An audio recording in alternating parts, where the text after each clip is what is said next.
pagi anak-anak. Selamat pagi anak-anak semua. Hari ini kita akan belajar tentang lipid. Nah, lipid merupakan senyawa organik yang banyak ditemukan dalam sel jaringan yang tidak larut dalam air, larut dalam zat larut nonpolar seperti eter, kloroform, dan benzena. Nah, lipid diklasifikasikan menjadi dua kelompok. Yang pertama ada lipid sederhana dan yang kedua ada lipid kompleks.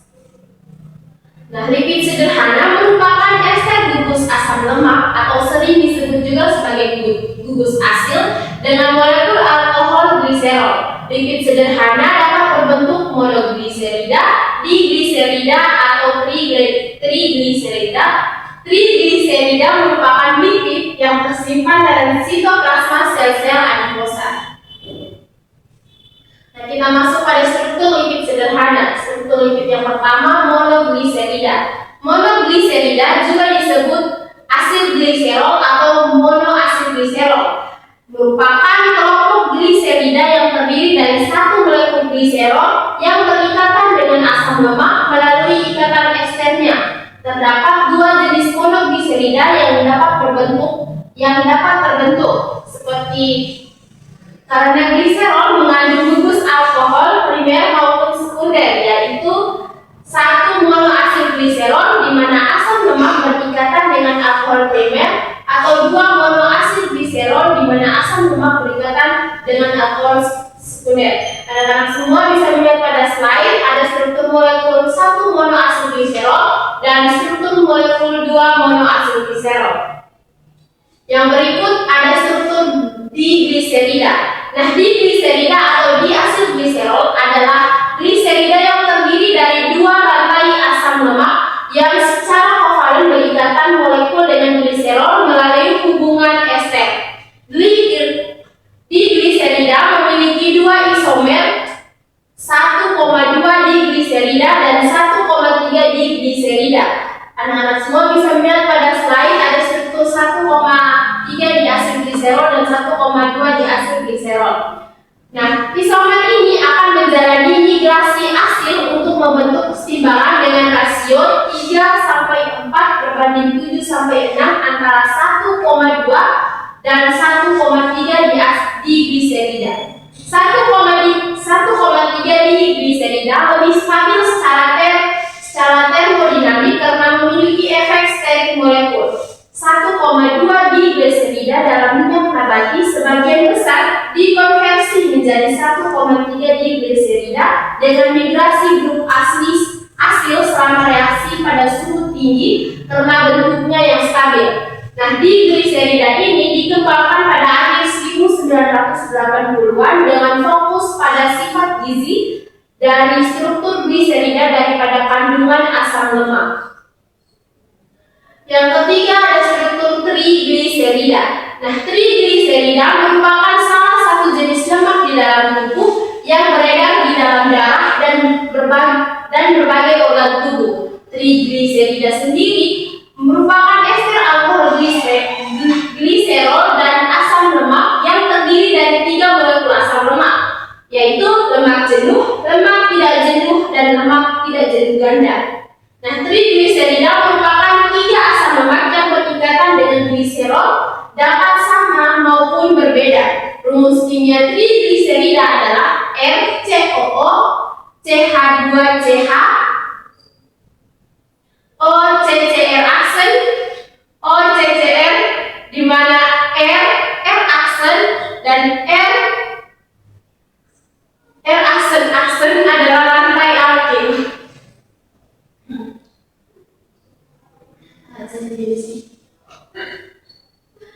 Yang berikut lipid kompleks. Nah, lipid kompleks merupakan ester gugus asam lemak dengan molekul alkohol. Lipid kompleks juga berikatan dengan molekul yang lain seperti asam fosfat dan senyawa nitrogen tertentu. Nah, asam lemak tidak hanya mengalami proses esterisasi menjadi molekul lipid yang lebih kompleks, tetapi juga dapat mengalami proses transformasi metabolik menjadi senyawa-senyawa baru yang disebut sebagai turunan lipid.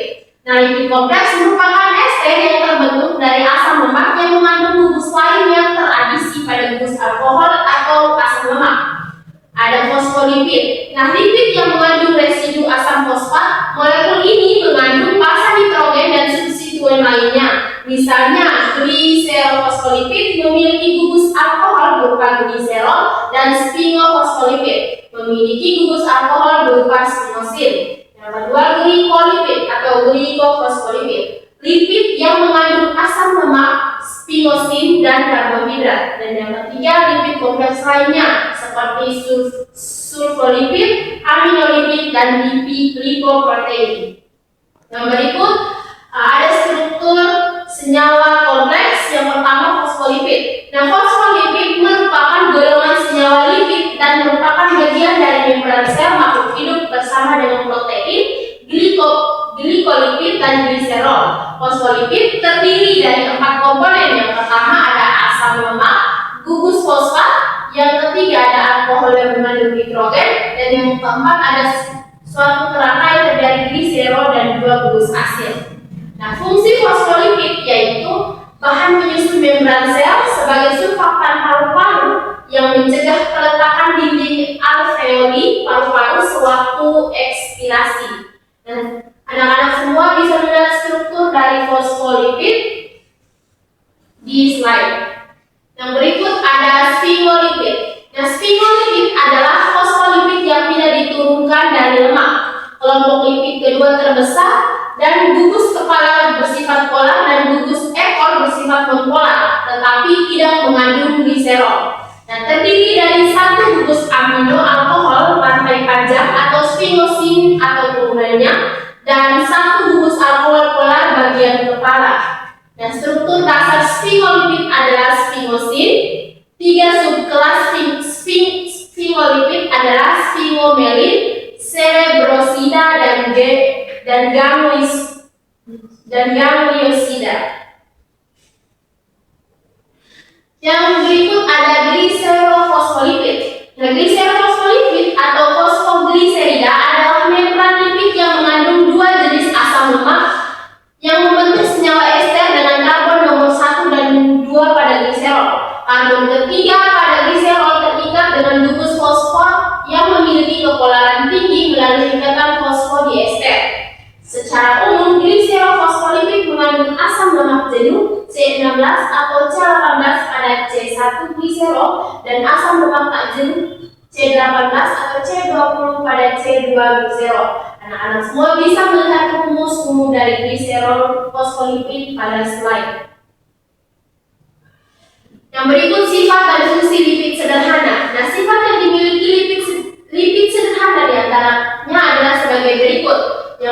Yang pertama, hidrolisis dari lipid akan menghasilkan asam lemak yang berperan pada metabolisme tumbuhan dan hewan.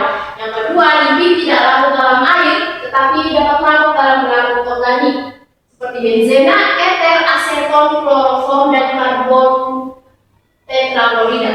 Yang ketiga, lipid mengandung unsur-unsur karbon, hidrogen, oksigen. Beberapa jenis lipid juga memiliki kandungan nitrogen dan fosfor. Lipid tidak mempunyai satuan yang berulang, tidak seperti karbohidrat dan protein. Nah, fungsi lipid sendiri adalah sebagai sumber energi, pelindung organ tubuh, pembentukan sel, sumber asam lemak esensial, alat pengangkut vitamin larut lemak, menghemat protein, memberi rasa kenyang dan kelezatan sebagai pelumas dan menjaga suhu tubuh.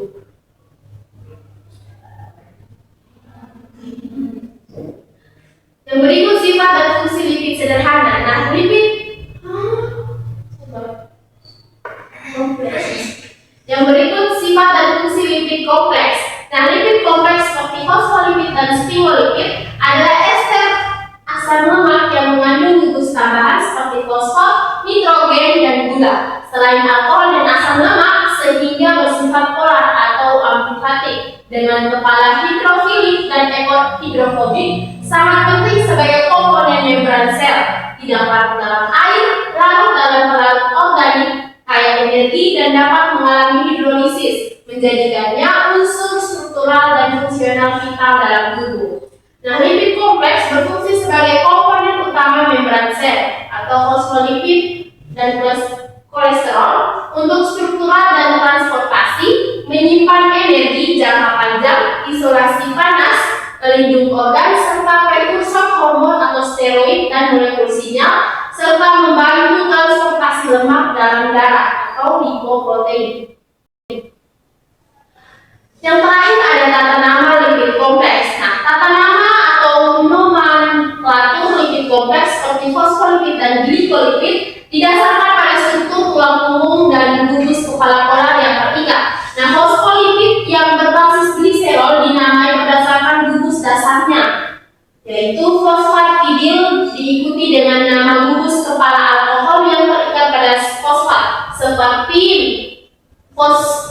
fosfatidilkolin atau PC atau fosfatidilserin atau PS dengan penandaan spesifik rantai asam lemak yang terikat pada posisi SN1 dan SN2. Sementara itu, sphingolipid menggunakan ceramida atau sphingosine berikatan dengan asam lemak sebagai tulang punggung, di mana sphingomyelin atau SN mengandung gugus kepala fosfat dan glikolipid mengandung gugus gula. Misalnya, cereborexida memiliki satu gula netral dan gangliosida memiliki oligosakarida kompleks beserta asam sialat. Oke anak-anak semua, hanya ini saja materi yang Ibu sampaikan pada pagi hari ini. Mungkin dari anak semua ada yang bertanya? Bu. Oke, berarti Ibu Amal semuanya sudah paham. Hanya ini saja, sekian dan terima kasih.